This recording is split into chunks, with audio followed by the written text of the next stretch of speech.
Well, about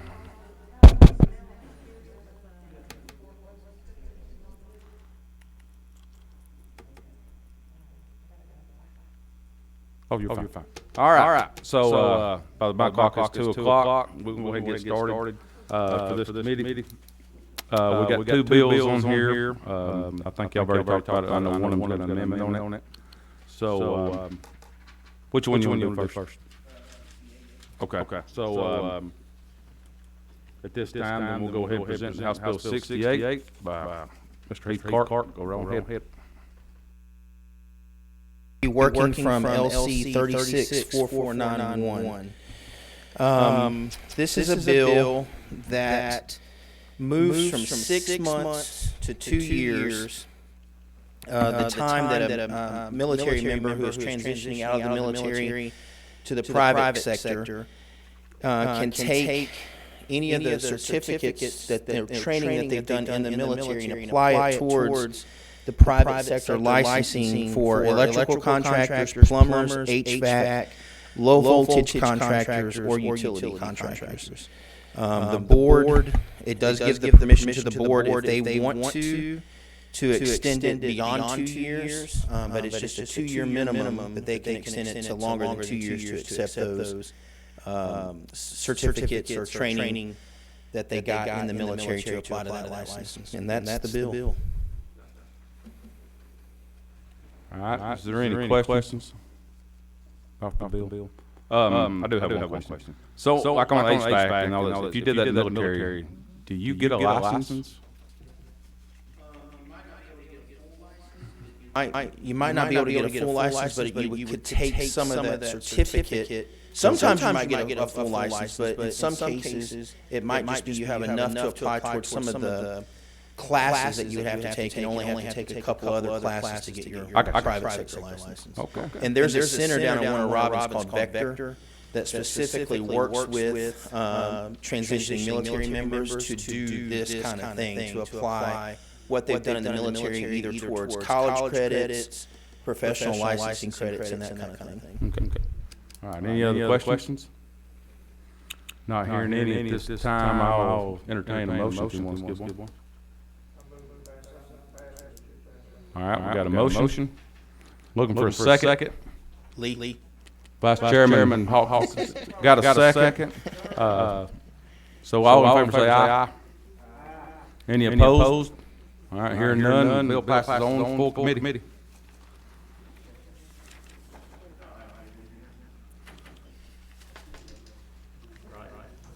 So now we'll move on to which one you want to speak on? Okay. So now we'll move on to House Bill 147.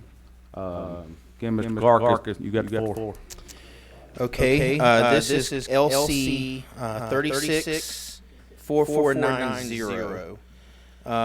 And this is kind of a piggyback version of what we did last year regarding military spouses with professional licenses, reciprocity for military spouses who are moving from another state. So this opens it up to anybody who has a professional license from another state, an occupational license, that moves and establishes residency here in Georgia.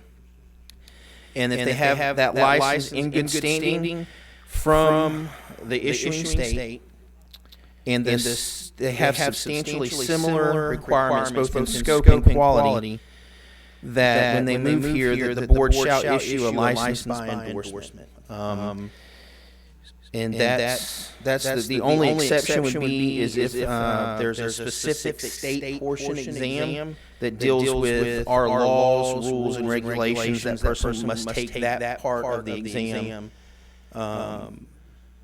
before they can get the license by endorsement. The board still has all the authority. The licensing board still has all the authority. If the person acts outside of the professional standards or commits any infraction that another person who has a license in this state would lose their license, they could rescind the endorsement and also notify the issuing state of their infractions in case that state wants to take some action against that individual as well. But that's this bill. It's coming on the heels of COVID, when we're getting back open, we're going to be looking for workforce, and this would allow people who move to this state to get to work fast. And that's it. I'll stand for any questions. Okay, and when you say people moving to the states, is this basically military too?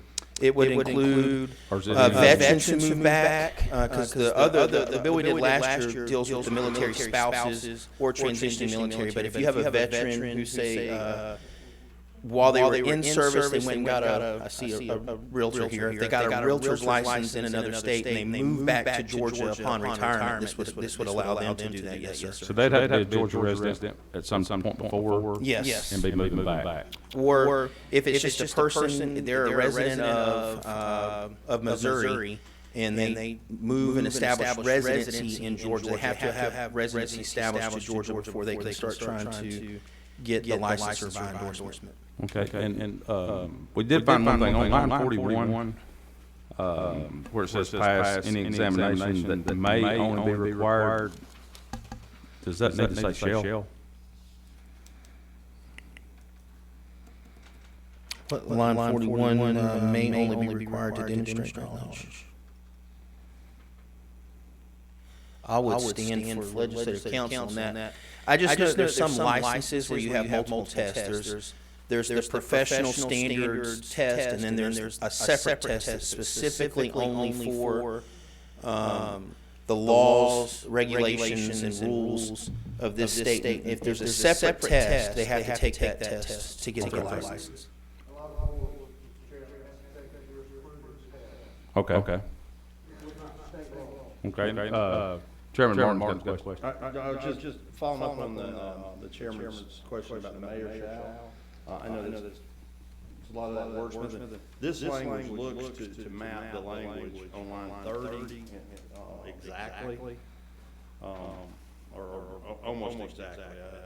Pass the examination may only be required. Basically, trying to provide the same thing for a different set of people, and they use may. Okay. I suspect may is the correct answer. Okay. I do know that I believe Chairman Hawkins is going to have an amendment that we've already discussed, and I think I'm okay with his amendment that he's going to propose. Okay. All right, so this time, make a motion to, do we need to go through the amendment? I think you would have to make a motion to do pass, and then during the discussion, have a motion to amend. Okay, so right now, we're making a motion, voting on to pass as is right now. All right, so hearing that, do we have any other questions? All right, hearing none, I guess everybody that's for it, say yes. Say aye. Well, but point of order, Mr. Chairman, I think if you're looking, if you have the motion to do pass, I believe it would be appropriate, the gentleman has an amendment that as part of that, he would move to amend and we would vote on that. Okay, so now we got a motion to amend. Okay. That's right. Motion to amend. All right, I got a second. Okay. The amendment occurs on the line 34, after board, and it says, falling under the jurisdiction of the Secretary of State. And those boards that are not under the jurisdiction of the Secretary of State are medical board, pharmacy board, and the board of dentists. I think the bar, the state bar is outside of that as well. Right. And here's why I bring this amendment. We have had some states in this nation that, in their rush to increase the number of healthcare people, some of their schools are having problems with their students passing national, or not national, state exams, not just the state exams. In lieu of this, they have created fifth years in their schools. And when that student passes that fifth year, and they're predominantly students that couldn't pass the state exam, then they are given a license. That really reduces the quality of care in this country. And if those states want to have those healthcare workers, that's fine, but Georgia doesn't want to have them. Yeah. Discussion if I can, if it's in order, do we have a second amendment first? All right, so we had a motion For the amendment, not a second yet. So it's got a motion on the amendment right now. All right, so now we got a second, so the amendment is up. Now, for discussion, if I would just ask the gentleman, is that not taken care of, in other language, that, for instance, in line 36, hold the current license to practice the same occupation issued by another state that was required prior to moving, if they didn't pass the test that we require in Georgia, isn't it true that they wouldn't be able, in the scenario that Dr. Hawkins, Chairman Hawkins, you're almost like Representative Dr. Senator Price was when he was here, Chairman Hawkins, but in the scenario he brought forth, isn't it true that they wouldn't meet the same criteria that you did in Georgia, because they didn't pass the test, they were just given the license because they did a 5th year, where you can't do that in Georgia, so they wouldn't. They would hold We could ask, that's to Sean Marie, because by moving the medical practice out of this, all the doctors, dentists, people that fall under those boards, that did it the right way and would be qualified to practice in Georgia, would be excluded from this section of law. And I don't think the doctors, No. wish to do that. Can you elaborate on that, if the chair would allow the attorney? Sure. We'll take any kind of knowledge we can get in this outfit. Yeah, those practitioners still come under the state on the existing laws within the boards. On the last page, it refers to compacts. That actually gets the physicians out on the original piece of legislation. Medical board is a compact board, but the dental and pharmacy boards are not. Okay. My same question to the attorney, if the chair, I'll direct it through you to her, is the scenario that Chairman Hawkins said about the 5th year gets you a license in state X. I don't know who does that. That 5th year doesn't get you a license in Georgia. So my question is, under that scenario, as it's written, would that individual be able to get a license if this is passed? Because do you understand my question? I think they'd have to meet the criteria and stuff for in lines 35 through 43. 3 for them to apply. And so that's going to be a fact-based scenario. Well, Whether or not it's similar, they would have to meet those criteria in number 2. And also, you have to make sure that 41 and 43 regarding the examination permit, and that may be different for each criteria between depending on the state that comes from, and what the requirements are here in our state. Okay. So, yeah, I mean, what I'm getting at, I understand what Dr. Hawkins said. If what it seems to me is these states have implemented, I'm just going to use dentistry, I know there are others, but dentistry where you didn't pass the board certification, is that correct terminology, Dr. Hawkins? You didn't. I understand that, but I've got to pick one. I mean, we can say professional accident. You didn't pass it, so you went to a 5th year, and you were issued a license in state X. You haven't had a license. It would seem to me that number 2, lines 36 through 39 would keep that from getting a license in Georgia, because you come through the same door we do in Georgia. It's not substantially the same, because you didn't pass your testing was not substantially similar, because you didn't pass the test we had. In Georgia, you have to pass tests, so it's not substantial. How can it be substantially similar if they didn't pass it? I just want to be careful, and I won't belabor the point, but I want to be careful that if we don't allow those boards that are in the Secretary of State to fall under this, we're going to eliminate some professionals that want to come here and practice in Georgia that did it the right way are not going to be able to avail themselves of this language. And I don't think Chairman Hawkins wishes to do that. He just wishes to make sure that we don't have people that aren't identified. Sure, and I think the confusion is because some of those medical ones going to find, or going to fall under compact, and then some of them not. Right. Is that, Let me make this statement. I had this conversation yesterday with the director of the board. Their in-house attorney agreed that this piece of legislation is written, would eliminate the qualifications they have now, for examinations coming into the state, and the attorney for the AG's office agreed with him. This amendment cures the problem that this bill brings. Well, it takes everybody under the boards out of it, of course it's a problem. What? It does what? It takes everybody, it takes the board of dentistry, this language doesn't apply to them, so of course it cures the problem. It also cures it for people that did it the right way. So can I add, like, No, the people that do it the right way are coming into Georgia right now. We have specific laws in the books already. What this bill does is takes those laws and puts them to the side for all professions. So I think maybe a different approach to what Chairman Hawkins is trying to do, but also addresses the concern that Chairman Martin has, is instead of saying falling under the jurisdiction of the Secretary of State, what if you put some language in paragraph 2 that includes having passed a state licensing exam? That including with the substantially similar language. There are multiple reasons they come into Georgia, they are listed which ones are accepted.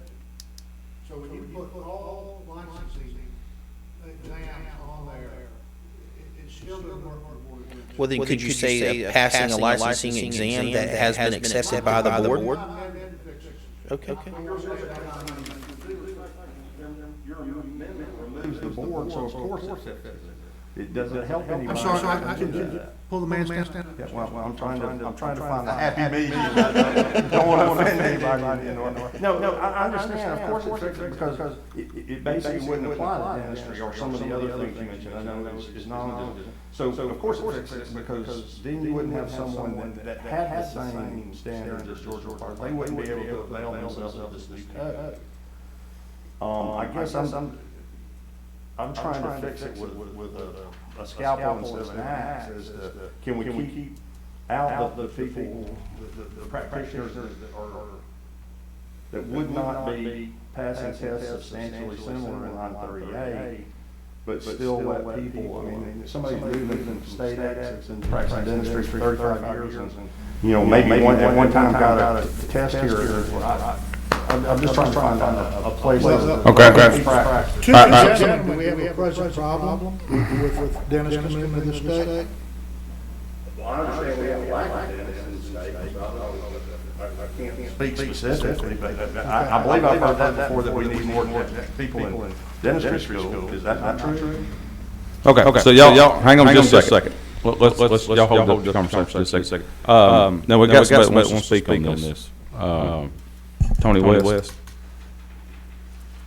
Maybe he can clear this all up for us.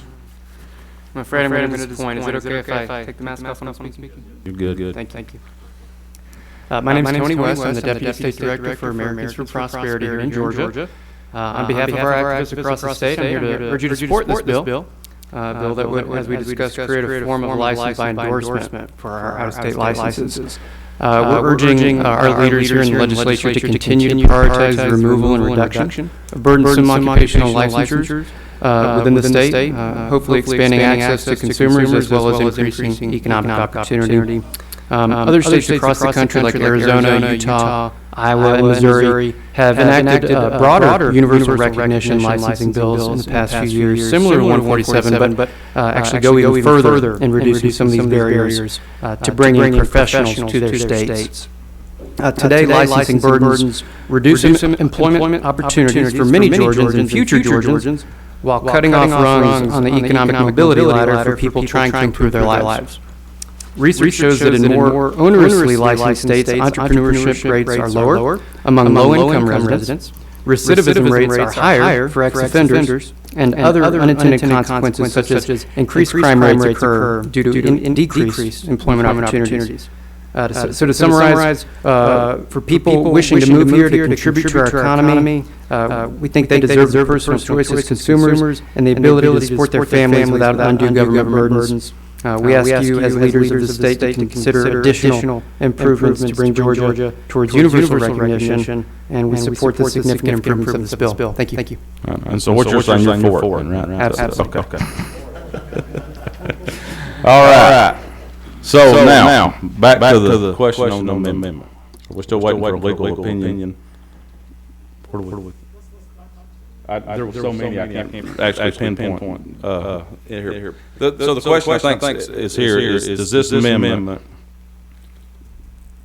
do what we needed to do as far as keeping people out that don't have, that we don't want coming in under a board or?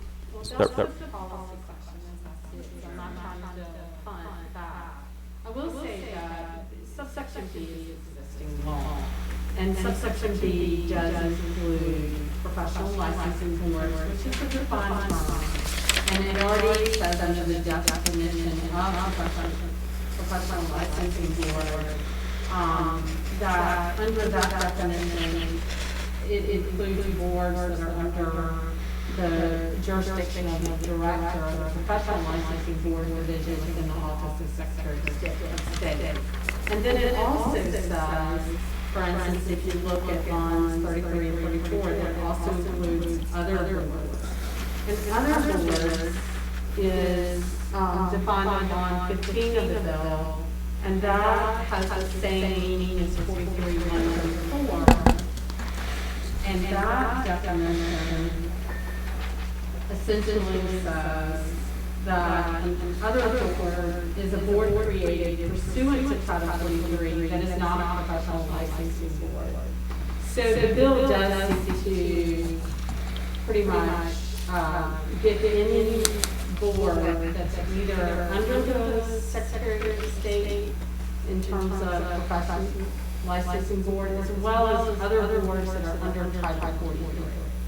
So if the board isn't, as I read it, if the board is not under the jurisdiction of the Secretary of State's office, it's a professional licensing board, or if it's not created under Title 43, then it's not included.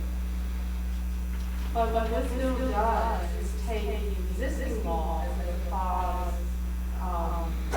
to certain individuals and then just duplicate the system for people that aren't spouses of service members. So it makes it for all. And so basically, those boards are already under those guidelines. The ones that you may be trying to carve out, we're just expanding the people who get to take advantage of something very, very offered to military spouses. There are ways that you could, if you wanted to carve out the board of dentistry, you could specifically name them and carve them out. You could do that as well. You could carve out the board of dentistry itself. If that was a little committee, you could carve out particular boards if you thought that was a reason. Or it's also good suggestions. You could change what the criteria is. There are some boards that they engage some type of endorsement. But as a whole, there are a lot of boards that don't. And I think that the attempt here is kind of streamline that, but it would still be particular to the board, whether or not it would be suspended somewhere, and it would be very specific. So I don't know if that's All right, let me do this. Hang on. Vice Chairman of Regulations, Dale Washburn, has got a question. I wanted to ask the gentleman just spoke in favor of the bill, did he like the amendment or not? I'm just curious. I'm not the same person. I know, where'd he go? Did he leave?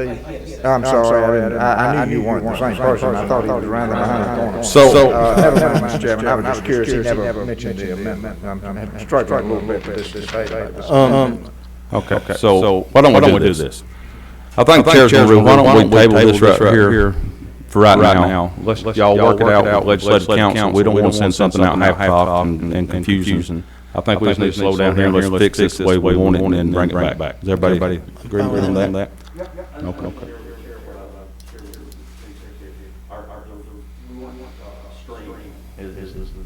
The information I was, you might, I don't know if we're back on now, people hear you but can't see you, but we weren't streaming. Oh, okay. That's what I shared here. I didn't think the subcommittee was streamed. We don't know why. We didn't have a stream for a long time. The subcommittee's They don't not say anything, streamed. does it? They want us to do that now. Yeah. Um, So anyway. But before we do, a question for legislative council too. And what she, I don't know if she's. Why don't we just wait and y'all talk that out? Is that okay? That's fine. Okay. So what we'll do this time, we'll table this right here. Y'all work it out, then we'll bring it back in whenever we get this right now. Okay? Thank you. All right. So at this time, I'll take a, do we have to take a vote motion to table it? Okay. All right, second, so we're gonna table it right now. All right, so we don't have any other bills. Seeing that, then y'all have a good afternoon.